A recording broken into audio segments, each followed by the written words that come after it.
This is part 2 of All Martial Arts Have a Weakness, and it's also the final video that I'm going to make tonight. The other video is 15 minutes long, and I'm sure I pissed off a lot of martial artists. So now let me get into some guts and glories of how all martial arts have weaknesses. The reason that I strongly believe this, you don't have to believe it, you don't have to agree with it, and I'm going to piss off more martial artists in this video than I did in the first one. First and foremost, why do you think there's so many different styles of martial arts? Why? Why are there hundreds of thousands of styles in different nations? Asian nations, African nations, Egyptian nations, whatever. How do you think that there's so many different styles? Or better yet, why do you think there's so many different styles? I will tell you what I believe to be true. You don't have to believe it to be true. You can test it, you can fact check it, but I'm going to simply put it this way. There are some kicks that my body can no longer do. So, technique versus power, chick plus. Power versus knowledge, X. Because see, the more knowledge you have, the more power you have. That was a conundrum, right? Yes, it is. But let me explain that. See, knowledge is power. But power isn't just physical strength. Power is mostly mental strength as well as physical strength. Now, physical strength does count, but mental strength has more knowledge than physical strength. Your knowledge of your physical strength makes you dangerous. Your knowledge of your physical weakness makes you immortal. And why does it make you immortal? Because if you know where you're weak at, you'll work on that to be strong. I'm a little weak in the gut now, so I have to work on my abdominals to get those suckers rock hard. It's been a long time since I did Russian twisters. But, you know where your weaknesses are. And if you don't know where your weaknesses are, don't go getting in any fights. Now, here's the thing, and this is why it's problematic. You have yay so many animal styles in Kung Fu, not so many in karate. But you have so many different physical karate styles, like Judo and Jiu-Jitsu and Shotokan and all these other things, and Aikido and Kempo, etc. Now, Kempo, I was taught a Korean style of Kempo, just like I was taught a Japanese style of Taekwondo, which is called a Harate, according to Master Ennis, God rest his soul. But, give or take a few, because I have a belt in none of these things, I've learned enough martial arts or about these martial arts that if I can recognize the style, I can beat the style. Doesn't mean I can beat the guy using the style. So my plan B is to make sure that if I can beat his style, then I can probably beat the guy using it. Alright? I know that's another conundrum. But the thing is, you have to find out what works for you. And learning as many styles as possible works for everyone versus what you think will work for you. I know that was problematic. But here's the thing. If I tell you what works for me, it's not always going to work for you. Henceforth, when I do the rings things that I did in the other video, when I said that you could do this, because you stab in the gut, wrap it on their head, and you bring it to the knee that's closest, that's Kung Fu, I would do that because I know I don't have a lot of physical strength. Plus, this hip doesn't work like it used to. Versus karate, where you hit them, loop it, and pull it, and bring this one, because this will be the power, which would be karate. You'll figure out what works for you at the time of need. Now, the thing is, what works in the dojo doesn't always work in the street. What works in the street doesn't always translate to the dojo. Can't say it won't work, but I can't say that it doesn't translate because some things just doesn't translate. I trained with the black guy in high school. How you doing, brother? I'm going to tell them this story. So, he had a black belt. I don't have a belt, but I have fighting experience. And sometimes fighting experience is all you need versus having a Chopsaki belt. Alright? You can have all the belts in the world and still walk out that dojo and get your ass kicked. Versus how many times have you put your training into actual fights? Here's the thing about most of us martial artists. We walk away from a fight because we're not scared of the guy we're going to fight. We're scared of what we're going to do to the guy we're going to fight. Understand how that works. Or to quote Rorschach, I'm not locked in here with you. You're locked in here with me. Hold on.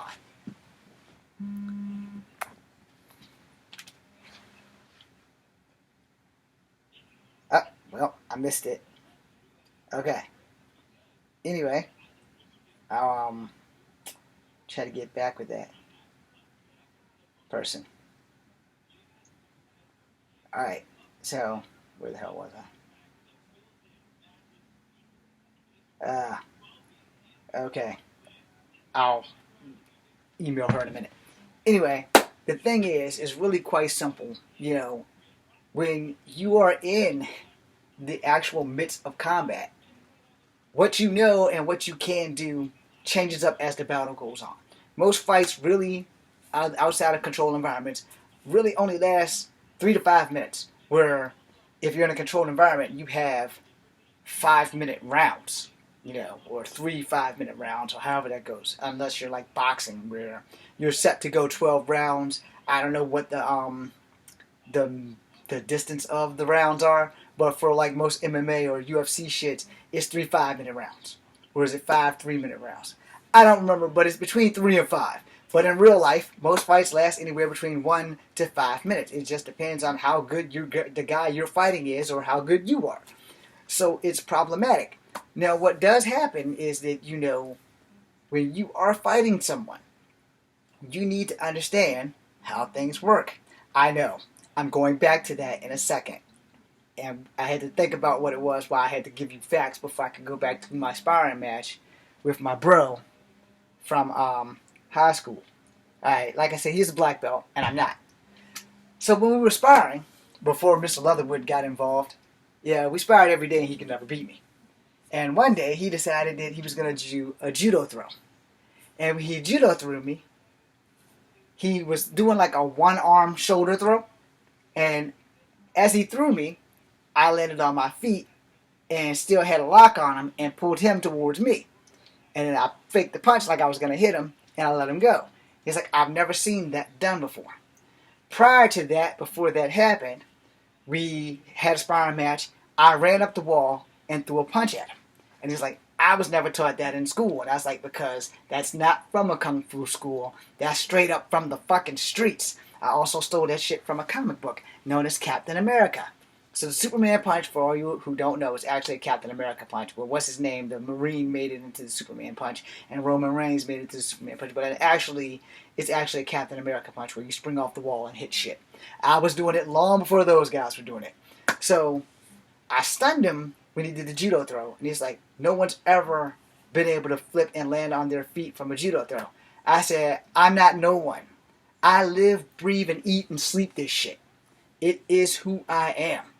To be a martial artist, you have to give it all of you.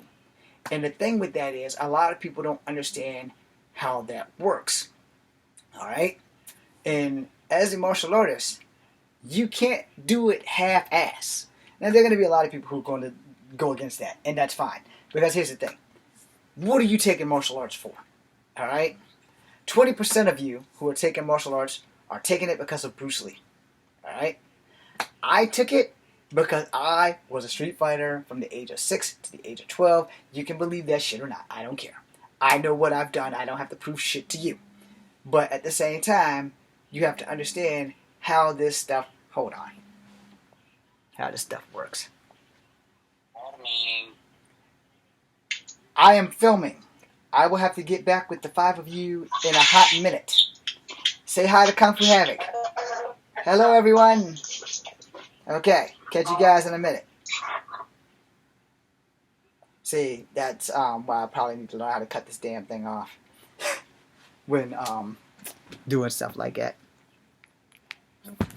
Anyway, the point of the matter is, you know, when you are training, you train to survive. But again, a lot of people take martial arts for different reasons. I had to get better because I'm a 5'3" man, and I'm the biggest target when I walk into the room. I know you're thinking, but you're 5'3". How are you the biggest target when you walk into a room? So, my bro and I, not the same bro that I had the sparring match with at school. My bro, he's like 6 even. You know, I'm 5'3". I'm the designated driver because I don't drink. I drink at home. This is before I went to the Army. I didn't really start drinking until I got out of the Army. So, when I was in the Army, things just kept going wrong for me.